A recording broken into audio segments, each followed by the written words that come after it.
ᱥᱟᱱᱟᱢ ᱠᱚᱜᱮ ᱡᱚᱦᱟᱨ ᱤᱧ ᱫᱩᱨᱜᱟᱹ ᱯᱨᱚᱥᱟᱫ ᱦᱟᱸᱥᱫᱟ ᱟᱨ ᱯᱮ ᱧᱮᱞᱮᱫ ᱛᱟᱵᱚᱱᱟ ᱫᱩᱨᱜᱟᱹ ᱯᱨᱚᱥᱟᱫ ᱦᱟᱸᱥᱫᱟ ᱤᱭᱩᱴᱤᱭᱩᱵ ᱪᱮᱱᱮᱞ। ᱱᱚᱣᱟ ᱪᱮᱱᱮᱞ ᱨᱮ ᱟᱯᱮ ᱥᱟᱱᱟᱢ ᱠᱚᱣᱟᱜ ᱥᱟᱹᱜᱩᱱ ᱫᱟᱨᱟᱢ ᱢᱮᱱᱟᱜᱼᱟ। ᱟᱨ ᱟᱹᱰᱤ ᱫᱤᱱ ᱯᱚᱨᱮ ᱤᱧ ᱦᱚᱸᱧ ᱦᱮᱡ ᱟᱠᱟᱱᱟ।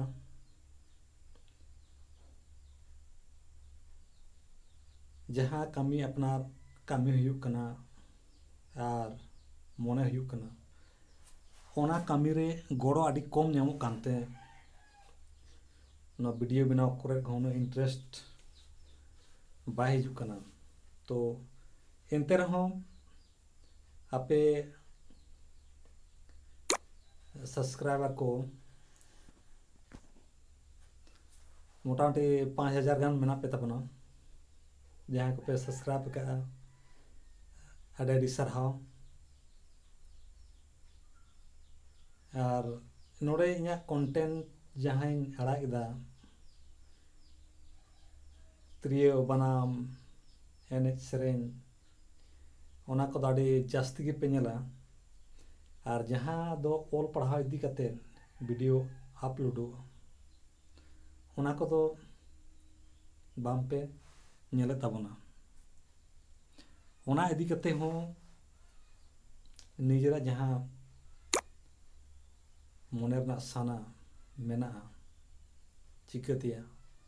ओना हो कमोगो कना।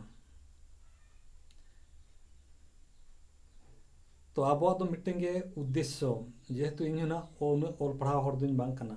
एनते रहो ऑल पढ़ाव इदी कते चेलका जे उना इंटरेस्ट बढ़ावेना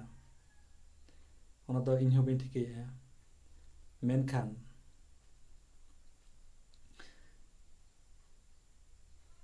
अबोरिन हपड़ाम को रोटो का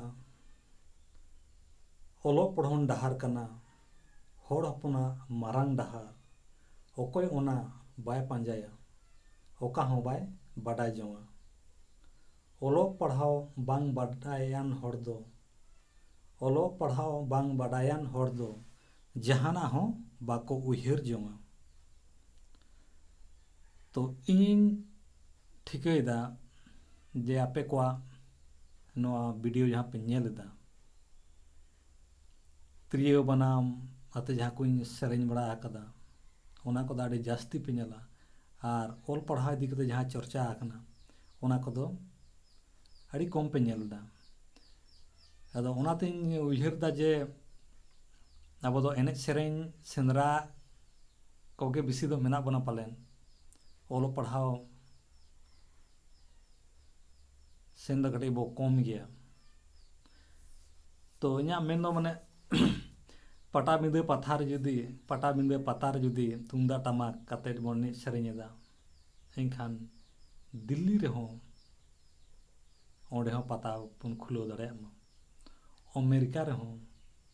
ओंडे हो पता बन खुलो दाड़ेयामा आर बांखान ओना कोचा कोनाट बाहा लेका जहाँ तिने मोच बाहा गे ओना बाहा कोचा कोनाट रगे बाहायना आर ओंडे गे गोसो गिडी बाहा दो ओंडे गे दारेना ताड़ाम मा बाय ताड़ाम दाड़ेयाक काना मेनखान आबो दो एनेज आबोन सेरेंज आबोन रोड़े आबोन लांदाय आबोन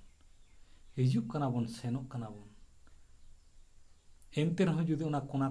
कोचा कोनाट बाहा लेकागे बांग जांगा हना लेकागे आबो होना एंडे सुमुर गे सीमितो एंडे सुमुर गे उन नाय नापाय लाकचार हो एंडे सुमुर गे जुदी गसो मसो गिडी ताले नोआ को एने सेरेंज रस्के हो व्यर्था गया। अजोदिये बुरु रे बो सेंद्राय खान दा अमेजन जंगल रे हो सेंद्रा रेजा बोन कुकमु बोन नेलमा मिठेन बेझा बोन तुनेदा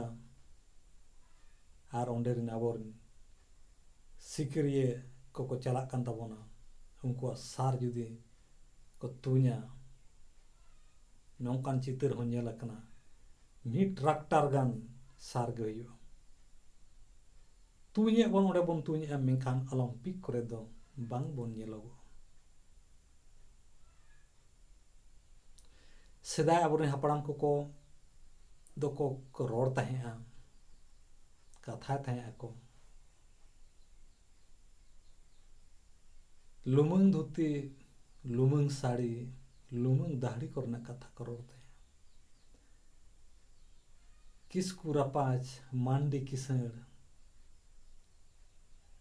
टुडू रुसिका बास्के बेपारी बेसरा नाचनिए मुर्मू ठाकुर मेनखान तेहेना ओना पारिस करे चेद अब मांडी किसण लेका बन बुझावेदा चेद किसकु तो रापाच लेका को बुझे कना चेद बास्के को बेपारी लेका को बुझे कना बांग लुमंग धोती लुमंग साड़ी को जुदी ओना कुकुम जुदी तेहन आबो नवा जेनरेशन रे बाबन पुरोयदा एनखान आबो दो निहत तेत गेबन लातार सेन चाबा चाबा अवस्था रे मेना बोना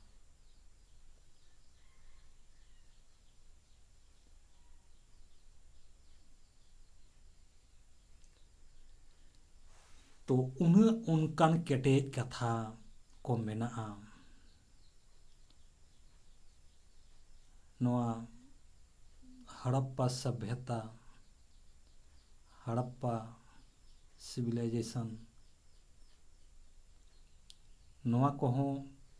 आबोआ गे ताहे कना ओना करे तिना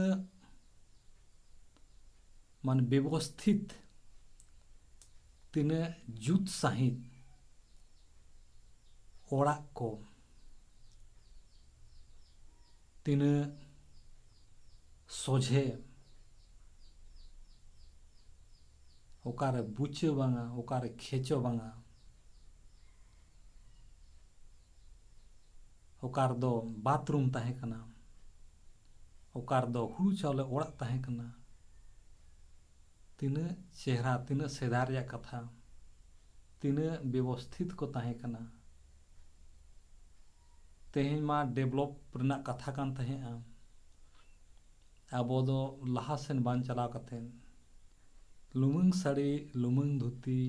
लुमंग दाढ़ी बांग व्यवहार कथेन तेहेंया ऑक्तो रे किछुगान नेलोआ ओको दो साकाम ते बांधे एकना ओको दो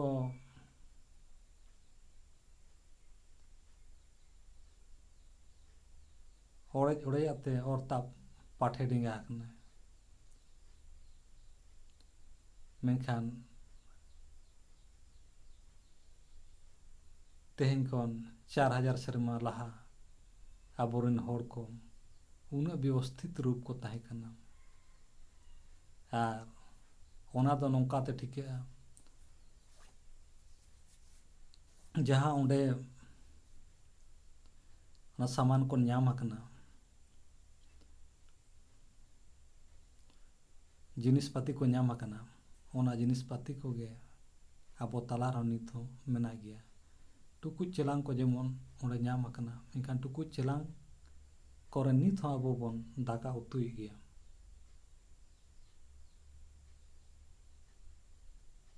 तो ओंकान व्यवस्थित त्रिन होड़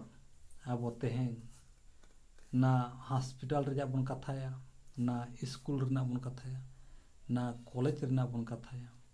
ना देश दिसोम ना दुनिया चाचलाव रे बन कथाया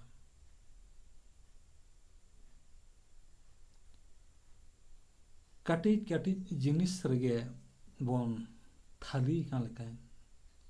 इन बुझावेदा तो नो जे स्कूल को अपना बना हुई कना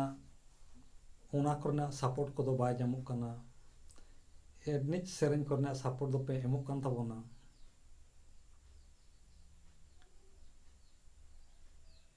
तो अपना जहां इच्छा ओना जुदी लहा सेन बांग लहा दिया और आपे को गड़ो जुदी बाय नामो एनखान